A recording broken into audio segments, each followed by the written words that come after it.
Hello and welcome to the Huntsman World Senior Games Active Life. My name is Kyle Case and I'll be your host on this amazing journey as we attempt to help you get the most out of your life.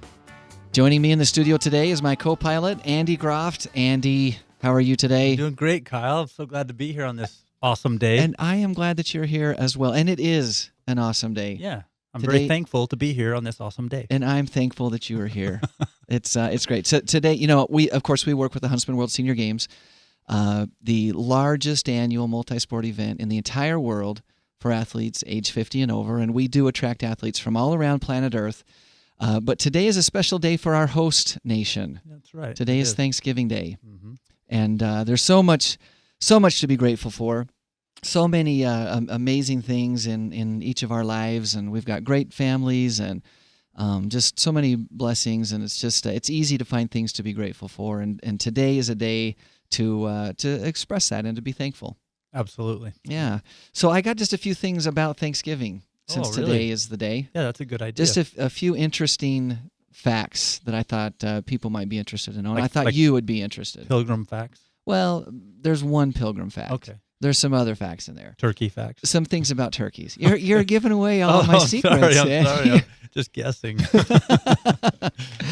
So, when you think about Thanksgiving, there are several things that you think about, and you've mentioned a couple of them. But another thing that you think about is traveling a little bit, right? Sure. Yeah, definitely. There's that over the river and through the woods to grandmother's house we go thing. There's that whole thing. Yeah. And oftentimes Thanksgiving is the time when we do that.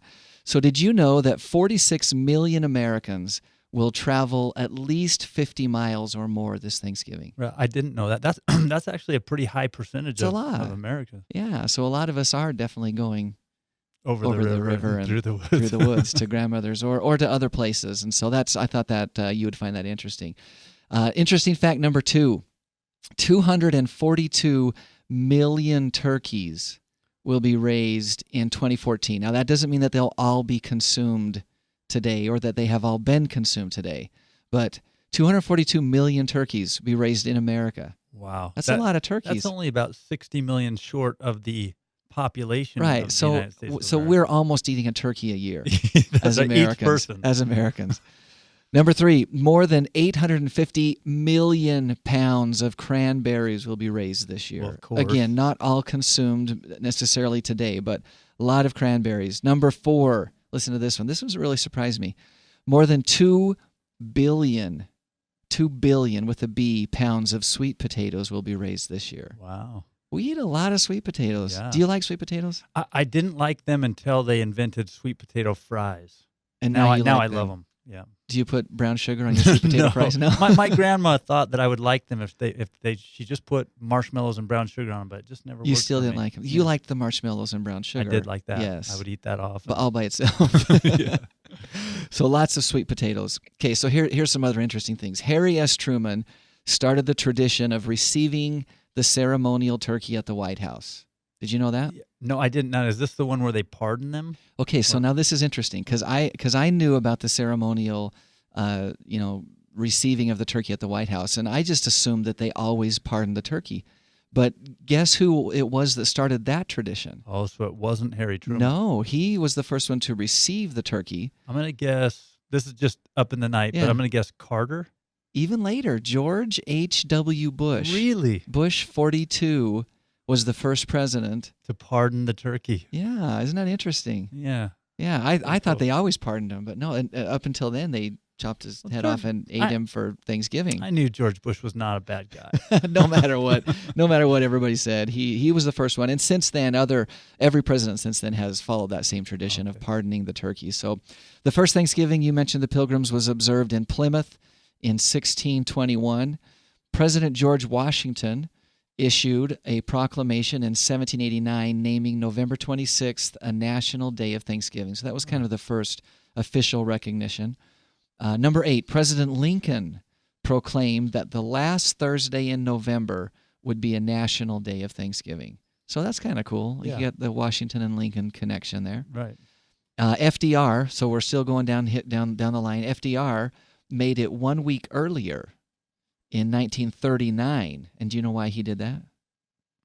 I don't know. To boost sales for Christmas. Really? Yeah, so he thought, if we move this up a little bit, people will buy more. And of course, FDR was the New Deal and then Sure. the height of the Depression, Economic and all planning. that. Yeah. So anyway, that happened in 1939, and then it wasn't until 1951, which is not all that long ago. I mean, No. it's been a little while ago, but not all that long ago, that Congress ruled that the fourth Thursday in November would be observed as a federal and legal holiday. Wow. So it took a long hasn't time. been that long. From Our 1621. Yeah, our grandparents, when they were younger, at Yeah. least, they didn't have a It wasn't recognized by day. Congress. I think it was observed, Still observed. but Congress had to make it official. Well, that's when it really mattered. And that's when it mattered, right? When Congress got involved in 1951. So I thought that was great. So anyway, like we said before, definitely so much to be grateful for, Absolutely. and not to be trite, but I'm grateful for our guests today. Me too. We have some awesome guests with us, Norm and Kathy Frabel. How are you guys doing today? We're doing good. Good. Yep, you're great. Well, first of all, thank you for joining us. We definitely appreciate you being here with us on this special day. And you guys, just a little background on Norm and Kathy. They are the sports directors for the sport of race walking and power walking for the Huntsman World Senior Games, which we are grateful for. And in addition to that, they have been really ambassadors extraordinaire. They've just really promoted the games everywhere that they've gone, and they have traveled the world as competitors, as athletes. They've just experienced a number of just amazing things, and we're excited to have you guys with us today. So thanks. Thank you.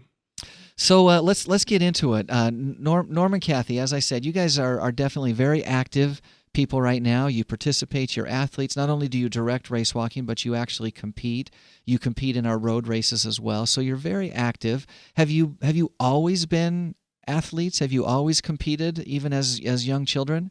Not really. I competed in high school track, and it wasn't until our kids had left home and we had nothing to do, so we decided to take up some sports. Kathy played soccer for a number of years. Oh, really? On a women's traveling soccer team. No, yes, I don't in think Texas. I don't think I knew that about you, Kathy. No, wait. Now that I say that, I think I did know that. I think that you did play some. I knew that you played some soccer. Yeah, I played the women's soccer and the co-ed soccer, and then we advanced to indoors, and then I decided it was time to retire. So did you call it futsal? Is that the indoor soccer that you played, or is that a different game?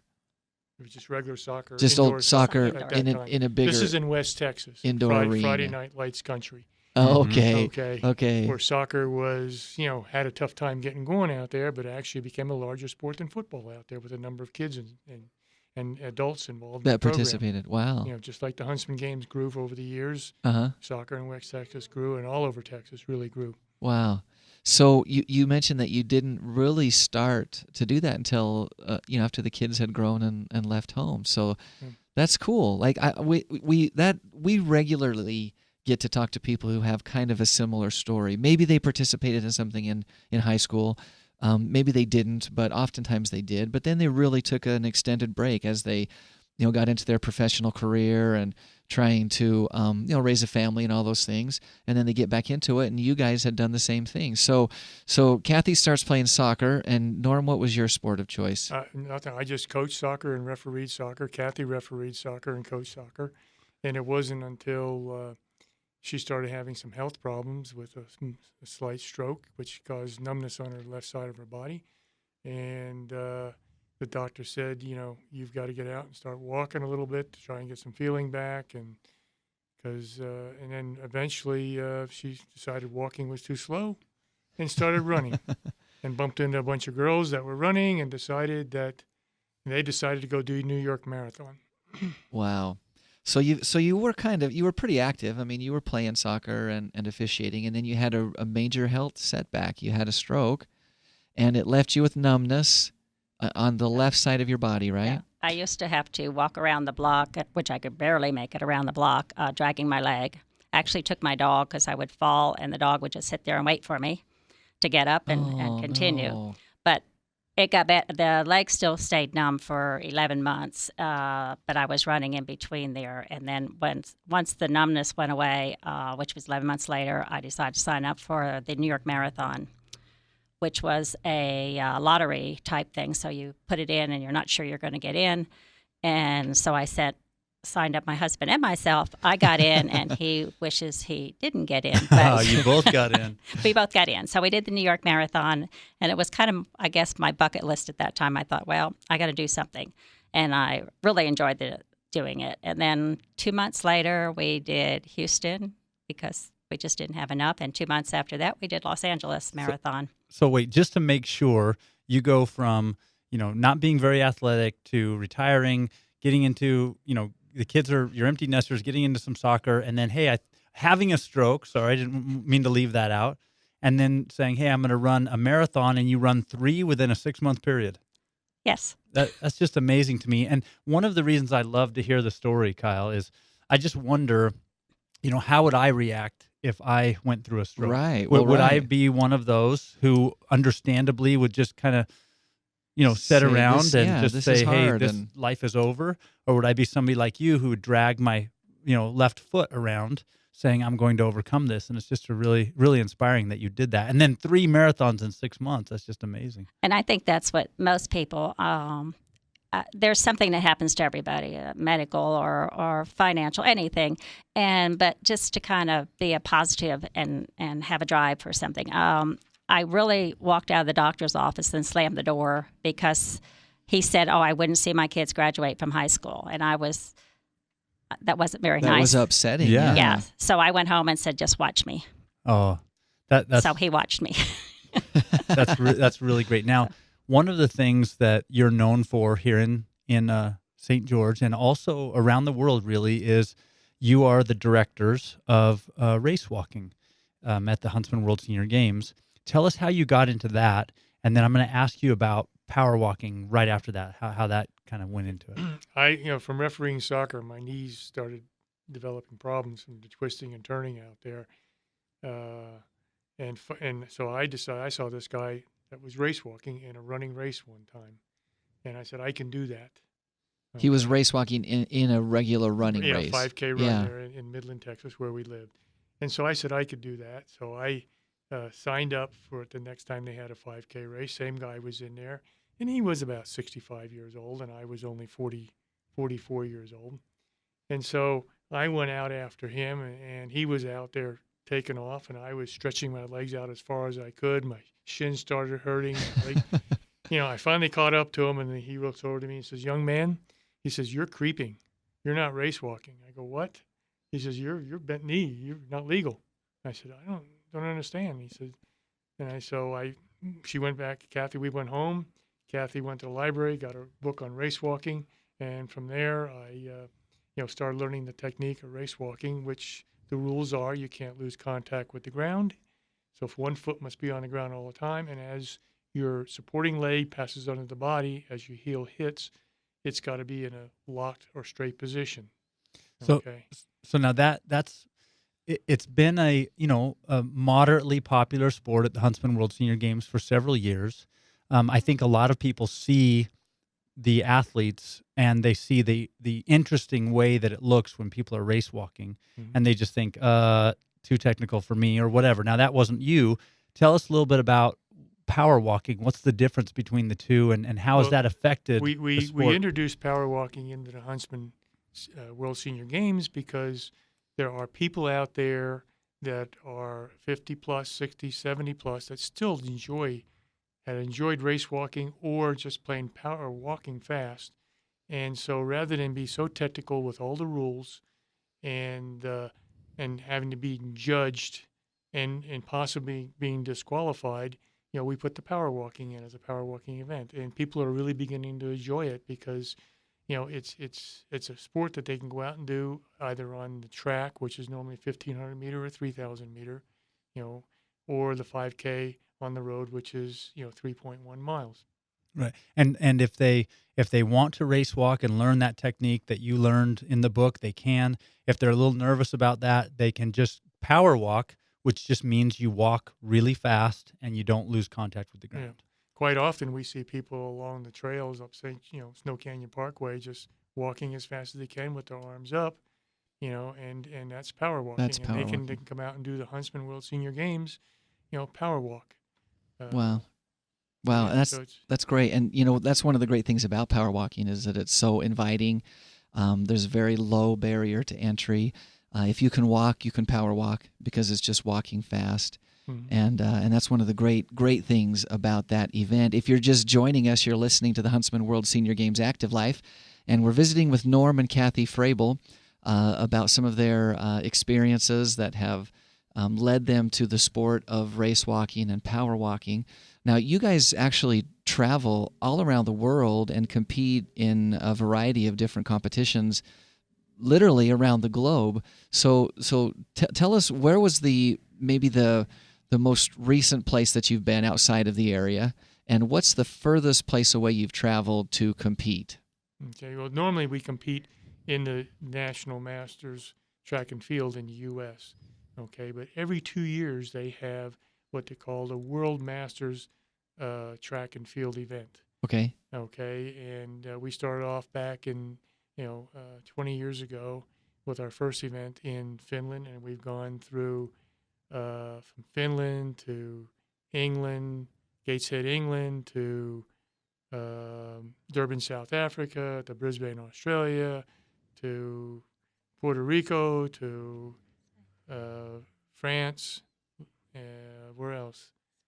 Spain, Spain. San Wow. Sebastian, Spain, Italy.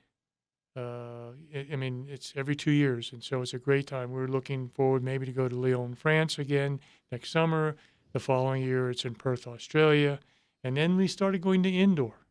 Indoor events are track and field, same thing, all the events. And the last one we went to was, well, we're going to Seoul not Seoul, but Daeju, Korea in 2017. Okay. And so, these are fun events to go to. So And we race walk, and I still high jump. Kathy does cross country on the cross country team for the U.S. track and field, and does the race walking events. So race walking and really track and field and just athletics in general has literally taken you around the world.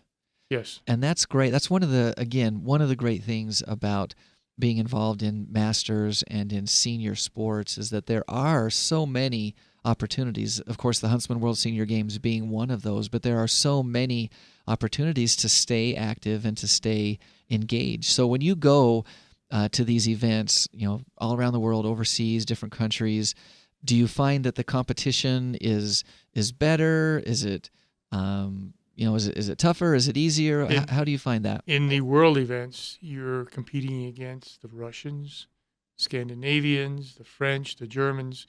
And a lot of those are ex-Olympians, okay, that have kept up with the sport, okay, and it's kind of neat to compete against those people. How do you stack up against them? Well, our first event in Turku, Finland, Kathy had just learned race walking 6 weeks before. She went to a camp in Colorado, learned how to race walk. We went over to Finland and got over there. She got up to the start line and was bawling, crying. She said, "You made me do this. I'm going to be last. And you'll pay for this later." I'm going to just be last. This is crazy. And so, she went out on the 5K on the track. It was a 5K, and she was like 10th out of 74, 78 people. Oh, wow, there. Kathy. And so she was going around, and eventually she worked her way up to second place, and to come up to the finish line, she ended up with third place, a bronze medal. Second. Okay. Yeah, now get it right. Yep. Give her the credit. Second. Well, we go to these events, and I keep track because she always out-medals me and outplaces me in all these events. She comes home with more medals than me.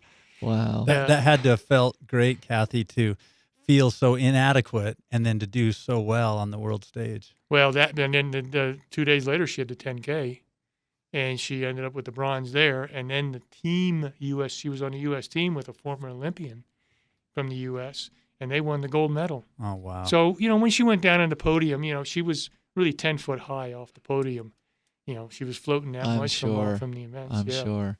Well, congratulations to Kathy for sure for that performance. And to me, it's just, again, it's inspiring. It's so inspiring to talk to people like you and athletes who stay engaged and stay active and, just really push boundaries and, exceed expectations. And it's just great. It's what the Huntsman World Senior Games is all about. It's just amazing. So I know that you have kind of an interesting story as to how you got connected with the Huntsman World Senior Games. So tell us a little bit about that. Well, I worked in a particular field called industrial gases, and one of my customers was the Huntsman Chemical Corporation. And I had sold them some pipeline product in Odessa, Texas. And I used to go down to the purchasing in Houston, and they would also have these get-together brunch dinners. And, I introduced myself to John Huntsman Sr., who, we got talking about what I was doing because he said I looked like kind of a fit guy. And I said, well, I run and I race walk. And he says, you need to go on out to my Huntsman World Senior Games in St. George. I said, what? What's St. George, right? Yeah, well, that and the senior games, because, we participated in senior games in Texas, and they were, the competition wasn't quite there. Uh-huh. It is in other parts of the country, but not Texas. So we came on out here, and we did the race walk, and I did a high jump at that time. And I think you did 10K. Kathy did the 10K run. And so, it was run pretty good. We were amazed at the number of people out here. We did help them, though, in some things for following year on how to improve the race walk course and some things like that.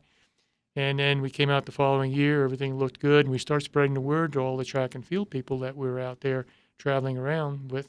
And so we started eventually bringing more people out. We decided this is a great place to retire, so we bought a house, let it sit for 3 years, and moved out later on when we retired. And we were just traveling the world now, just handing out Huntsman World Senior Games brochure everywhere we go. We always take a couple hundred with us and hand them out. That's awesome. Well, and it is true. And as I said at the introduction, both Norm and Kathy have been great ambassadors of the event and of the sport in general, the sport of race walking. And so thank you for your help and for your involvement.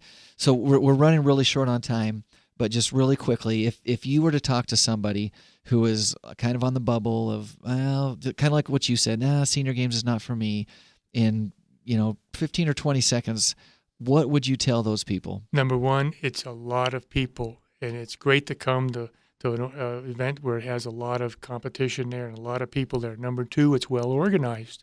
We were surprised compared to some of the other senior games, and including the national senior game. It was more well organized, okay? And it's a lot of fun. There's a lot of events going on during the 2 weeks of the Huntsman World Senior Games. Yeah. So, people have come out here. They have said that, and we've got other people now from track and field that are recommending that we go to the Huntsman World Senior Games. It's a great place to go to compete. Well, thank you. And to the credit of our sports directors like you guys, that's the way that it happens. I mean, that's the way the event gets so well known and is so well run because of people like you. Anything to add to that, Kathy? Well, and just meeting a lot of new faces and friends from all over. I enjoyed that. And even when we travel all over, it's just meeting the friends, and you stay with friendships and see these people come back every year. That's great. And that's really what it's all about. Well, thank you. That's really all the time that we have today, but we're so grateful to you for taking time out of your busy schedules to come and be with us today. And thanks for all the help that you do to make the games great. We appreciate that. For information on the games and to find out how you can get involved, like Norm and Kathy, in one of our sports, or maybe as a volunteer or even as a sponsor, you can visit our website at www.seniorgames.net.